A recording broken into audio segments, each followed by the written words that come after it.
Yo, what's up mga ka-NBA lovers, mga ka-Repa Tropa Pips. Nandito tayo para linawin ko yung mga nasa comment section na nababasa ko na ninakaw ko daw yung mods ni Sir Ranodsky Wonder TV. Ito po yung totoo. Sir, mga sir, hindi ko po ninakaw yung mods ni Sir Ranodsky Wonder TV.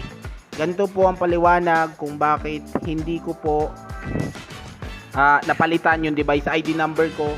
Bakit yun pa rin ang gamit ko? Ganito po yun. So, ito po yung titanium backup ko. Then, iba-backup ko po yung isa sa mga file ni Sir Ranodsky Wonder TV. Supporter po ako ni Sir Ranodsky Wonder TV since mga 60 pa lang kami mga subscriber niya. Hindi kagaya ngayon, ang dami na namin. So ganito po, babackup ko po yung kanyang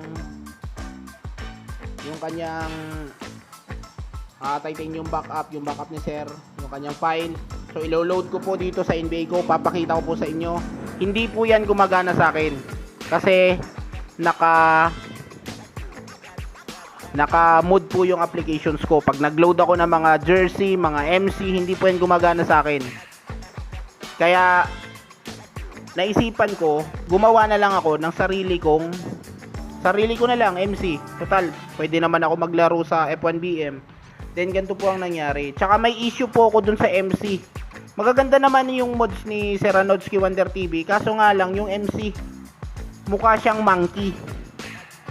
Yung MC doon po naman nakasave lahat po ng MC kahit gaano kagagaling, kaso mukhang monkey. Pangit na nga ako sa personal, pangit pa yung MC ko.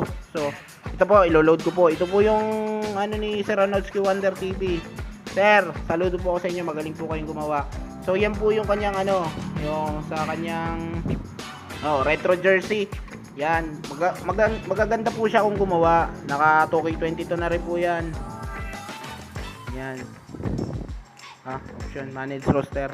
Yan po yan, naka 2K22 na po yan. Yan po, supporter po ako niyan. Tagal na po. Kaso nga lang may problema, pag inedit ko po yung player, nagbabak po yan. Kasi nga, yung applications kong gamit ay mod applications ni Hanis TV na naka ankle breaker app. Tapos, tignan nyo po yung MC.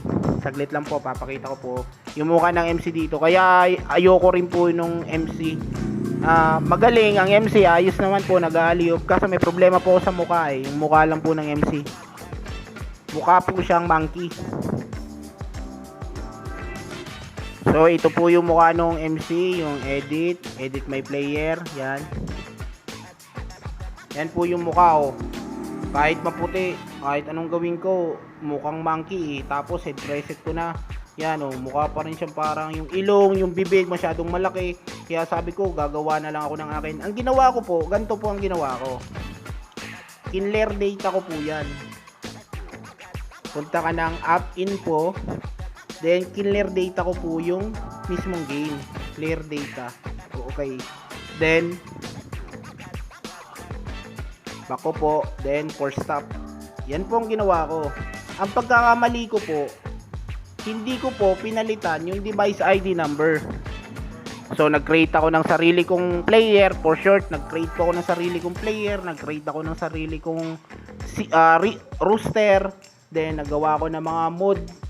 Pero hindi ko napalitan to, yung device ID number. Kaya yan pa rin ang gamit ko. Tignan nyo po, ilo-load ko po yung files na nagawa ko. Tanggalin ko na po yan sa titanium backup. Saglit, multi-select. Delete ko na po yan. Delete, yes. Then, gagamitin ko na po yung aking NBA Lovers TV backup. Copy ko na po yan. Copy.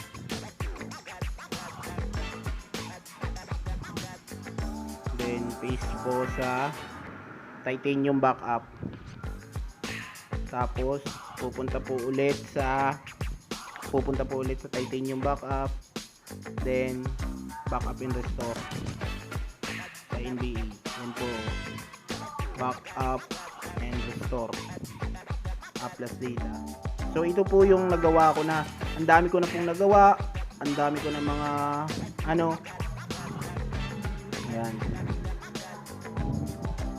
So ito po yung mga nagawa ko, yung mga MC ko, mga build, things. Gumagana po yun sa akin.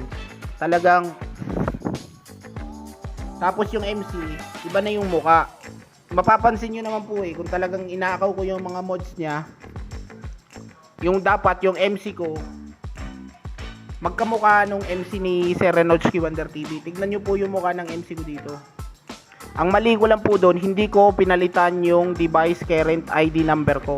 Kaya hanggang ngayon, yun pa rin ang gamit. So, yung gamit ko. Pero kini-credits ko naman po yun. Sa bawat video ko po, nilalagay ko po, yung video ko po na nilabas, nilagay ko po sa description yung kanyang YouTube channel. Nandun naman po naka-credits. Tignan nyo po ang may player ko dito. Yan. Iba po ang mukha niyan. Yan po ang gusto kong mukha ng player. Hindi yung parang malaki ang ilong, malaki ang bibig, para pong monkey. Ayoko po nun kasi pangit na ako sa personal. Pangit pa yung MC ko. So, ang akin, yung simple ang mukha, medyo matangos ilong, ganyan. Ganyan lang po ang akin. So, hindi ko po ninakaw po yung mods ni Sir Renodsky Wonder TV tulad ng pagkakasabi sa comment, nakaw. Ang dami pong nag-comment. Ito po yung aking mga gawa. Sarili ko na po to. Sarili ko pong gawa yan. Load, yes. Yan po ang mga gawa ko po. Sa mga nag-aabang po sa 2K22 rooster na ilalabas ko, ito po yun, Pix Rip 2K22. Yan po yun. Inaayos ko pa lang po yung mga sapatos at yung mga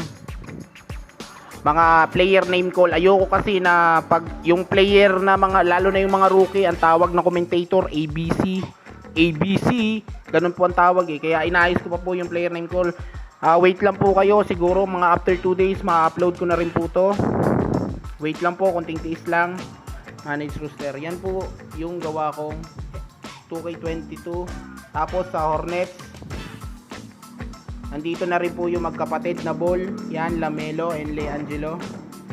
Yan, iba po yan. Hindi po yan galing kay Sir Renodsky. Baka sabihin po ninyo, galing po yan kay Sir Renodsky. Ini-edit ko pa po yan isa-isa. Tsaka yung mga number nila.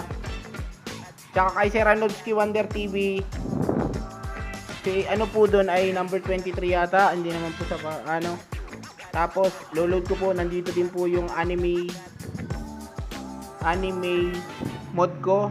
Yan po, kasama po yan, magkakasama na po yan. I-update nyo na lang po yung file sa susunod po na release ko ng NBA 2K22. Kasama na yung anime mode, magkasama po yan.